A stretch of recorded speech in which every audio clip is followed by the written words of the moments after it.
deegaanka Gubadley oo horumar muuqda ku tilaabsada sanadadii u dambeysay ayaa qaar ka mid ah agaasimayaasha gobolka Banaadir waxay dalxiis damaashaad iyo indhedheen u tageen deegaanka Gubadley waxaana si weyn u soo dhaweeyay maamulka deegaanka iyo Cornel Sane Cabdulle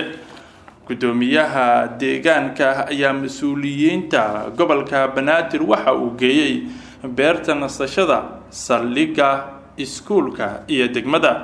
qaar ka mid ah agaasimayaasha gobolka Banaadir ayaa uga mahadceliyay soo dhaweynta wanaagsan ee u sameeyeen waxayna kula dardaarmeen dadaalka ay ku bixiyeen inay danta guud intaan ku qabsadaan inay ku sii dadaalaan ka hore sidaan aaminsaneen iyo sida aan maanta aragnay ay laba kale ahayd waa ku bogaadinaa horumarkaas maamulka degmada iyo dadka deegaanka dhamaantood waa ku bogaadinaya waxaan leeyahay halkaas ka sii wada dadku inay gacan saddexaad iyo dawlad sugaan markasta waxa uga muhiimsan ama uga waxtar badan inay isku tashtaan marka waxaan ku bogaadinayaa bilowga isku tashiga ah waxaan ku sii dhiirigelinayaa inay sidaas u sii wadaan oo isku tashtaan horumarkaas kala duwan oo aan degmada deegaanka aan ku soo aragnay in sidaas loo sii laba jibaaro runtii waa meel ku dayasho mudan aan ku aragnay waxyaabo aad iyo aad noo soo jiid haday ahaayeen goobaha bulshada loo adeego sida caafimaadka saldhig ciidan xarunta degmada hadda hor taaganahay iyo horumar kale oo tiro badan oo ganacsiyo ka socdaan oo intaasuna ay ku yimideen inay deegaankaanu ay maxaan ku yiraahdaa naqdaan deegaan isku tashta oo aad u qurux badan amniga isku xirka isdhaxgalka arrimahaas oo dhan ay qayb ka yihiin maanta bal deegaanka nabadda anaga u soo booqasho tagno indhahena waxaan ku aragnay wax qurux badan indhahena waxaan ku aragnay ummad aayaheeda ka tashanaysa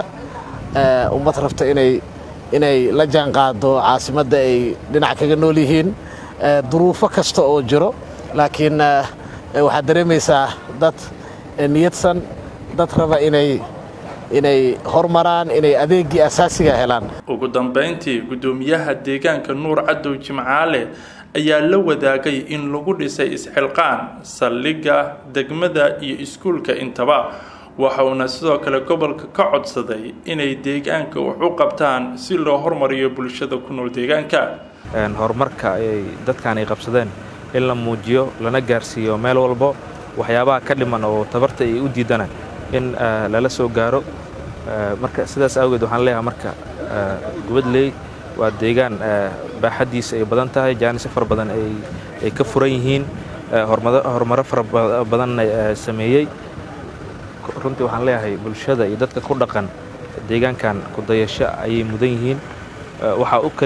waxa sababay horumarkan iyo meelaha danta guud lagu dhisay oo lagu dhisay isxilqaanka oo ay kamid tahay xarunta degmada iyo isbitaalkii iyo saldhiggii booliska MCAjo oo lagu dhisay isxilqaan runtii bulshadaas waxaan aaminsanahay inay bulshadiis ku tashatay ay tahay ay u baahan tahay kaliya in la garab qabto oo magaceeda iyo miisaaniyadda ay ku leedahay dawladda in kor loola qaado Mustafa Abdi Ka Mustafa Karama TV ga caalamiga SDN TV magaalada Muqdisho